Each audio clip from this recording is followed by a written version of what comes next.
জীবনে যাই করার চেষ্টা করি তাতেই ফেল হয়ে যায়। আমি ভুলটা কোথায় করি? কেন বারবার আমাকে সবকিছুতে ফেল হতে হয়? যদি আপনিও অনেকদিন ধরে এরকমই কোনো একটা প্রশ্নের উত্তর খুঁজছেন কিন্তু কিছুতেই বুঝে উঠতে পারছেন না, তাহলে আজ এই ভিডিওটা শেষ অবধি দেখতে থাকুন। কারণ আজ আমি গ্র্যান্ট কার্ডনের ভীষণ ফেমাস একটা বই দ্য 10x রুল থেকে এই প্রশ্নেরই উত্তর আপনার সঙ্গে শেয়ার করতে চলেছি। তো চলুন শুরু করা যাক। Smart idea 1, 4 degree action. অথরের মতে যে কোনো কাজের জন্য আমাদের অ্যাকশন টেকিং ইন্টেন্সিটিকে 4টি ডিগ্রিতে ভাগ করা যায়। নাম্বার 1, ফার্স্ট ডিগ্রি অ্যাকশন বা ডু নাথিং। যেমন জীবনে কিভাবে সফল হওয়া যায় সেটা শেখার জন্য কোনোরকম কোনো চেষ্টাই করলাম না, শুধু একে ওকে নিজের ভাগ্যকে সারা জীবন দোষ দিয়ে গেলাম। নাম্বার 2, সেকেন্ড ডিগ্রি অ্যাকশন বা অ্যাভয়েডিং। যেমন কোনো একটা ভালো ভিডিও দেখলাম বা কোনো একটা ভালো বই পড়লাম, অনেক কিছু জানলাম, কিন্তু সেগুলোকে প্র্যাকটিস করার জন্য কোনো অ্যাকশনই নিলাম না। আজ না কাল, কাল না পরশু করে সেটাকে অ্যাভয়েড করতে থাকলাম। নাম্বার 3, থার্ড ডিগ্রি অ্যাকশন বা নর্মাল অ্যাকশন। যেমন বই পড়লাম, কিছু শিখলাম, তারপর সেটা হয়তো 2 কি 1 দিন একটু প্র্যাকটিস করলাম, তারপর আবার ব্যাক টু নর্মাল লাইফ। আর সবার শেষে নাম্বার 4, ফোর্থ ডিগ্রি অ্যাকশন বা ম্যাসিভ অ্যাকশন। যেমন বই পড়লাম, অনেক কিছু শিখলাম, কিন্তু সেই সবগুলোর মধ্যে থেকে হয়তো একটা জিনিস খুব ভালো লাগলো, সেটাকে নিয়েই আরও রিসার্চ করলাম, তারপর সেটাকে প্র্যাকটিস করার একটা প্রপার প্ল্যান বানালাম, আর আজ থেকেই সেই প্ল্যানটাকে এক্সিকিউট করতে শুরু করলাম। আর ততদিন অবধি করতে থাকলাম যতদিন না অবধি সেটা অভ্যাসে পরিণত হলো। এটাই সফলতার আসল চাবিকাঠি। অথর বলেন 4 ডিগ্রি অ্যাকশনের 3টে steps. Number 1, massive action, number 2, discipline, এবং নাম্বার 3, পারসিস্টেন্স। কোনো কাজের জন্য এই 3টে স্টেপ ফলো করে অ্যাকশন নিলে সেই কাজে সফল হওয়া থেকে আপনি নিজেও নিজেকে আটকাতে পারবেন না।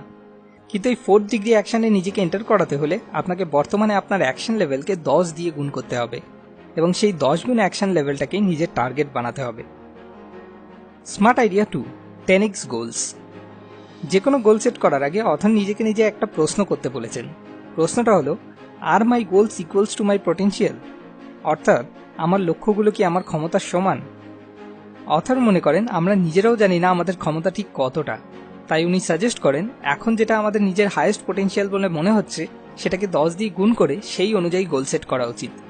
অনেক সময় আমরা এমন কিছু গোল সেট করি যেগুলো আমাদেরকে একদমই চ্যালেঞ্জ করে না, বোরিং গোলস। এই সমস্যার সমাধান হিসাবে অথর বলেছেন আমাদের সবার প্রথমে 1 বছরের হিসাবে একটা বড় গোল সিলেক্ট করতে হবে যেটা আমাদের পোটেনশিয়ালের সমান বলে আমাদের কাছে মনে হচ্ছে। এরপর সেটাকে 10 দিয়ে মাল্টিপ্লাই করে সেটাকে টার্গেট বানাতে হবে। তারপর সেটা অ্যাচিভ করার জন্য প্রতি মাসে কতদূর এগোনো উচিত সেটা ক্যালকুলেট করতে হবে, এবং তারপর ফাইনালি প্রতিদিনে কতটা, সেই অনুযায়ী আমাদের চলতে হবে। Smart idea 3, smoky creature.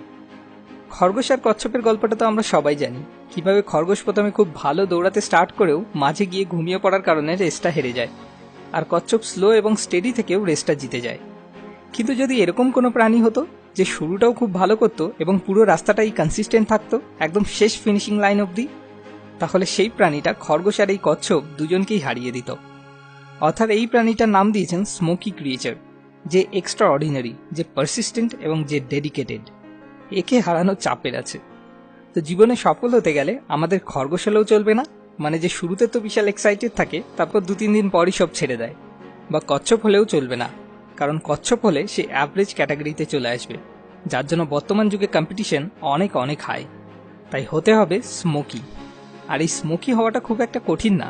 Proper exercise, proper nutrition and proper rest, এই 3টে গোল্ডেন রুল ফলো করলে যে কেউ স্মোকি হয়ে উঠতে পারে। Smart idea 4, starve fierce. আপনার মতে ফিয়ার অর্থাৎ ভয়ের ফেভারিট ফুড কি? অথরের মতে ফিয়ারের ফেভারিট ফুড টাইম। যত বেশি টাইম আপনি ফিয়ারকে প্রোভাইড করবেন, ফিয়ার তত বেশি শক্তিশালী হয়ে উঠবে। একটা সিম্পল এক্সাম্পল দিই।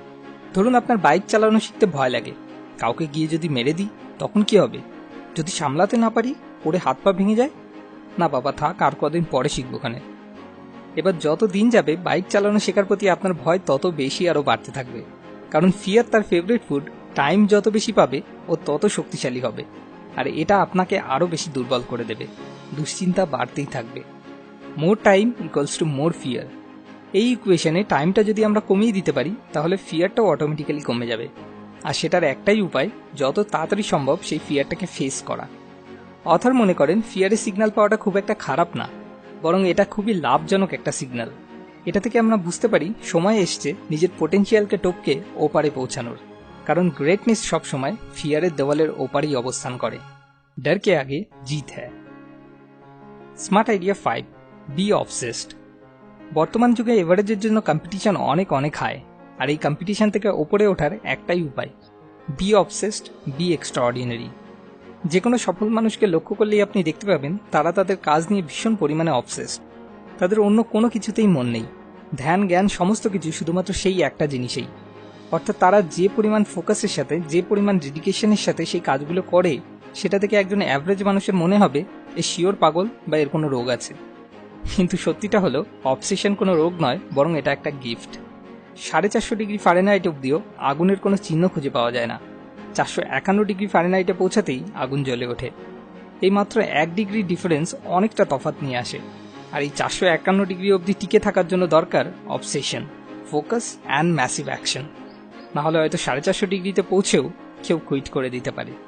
So be obsessed if you want to flame up your life. যদি আপনি আরও ডিটেলস এই ব্যাপারে জানতে চান, তাহলে নিচে ডেসক্রিপশনে দেওয়া লিঙ্ক থেকে গিয়ে amazon.in থেকে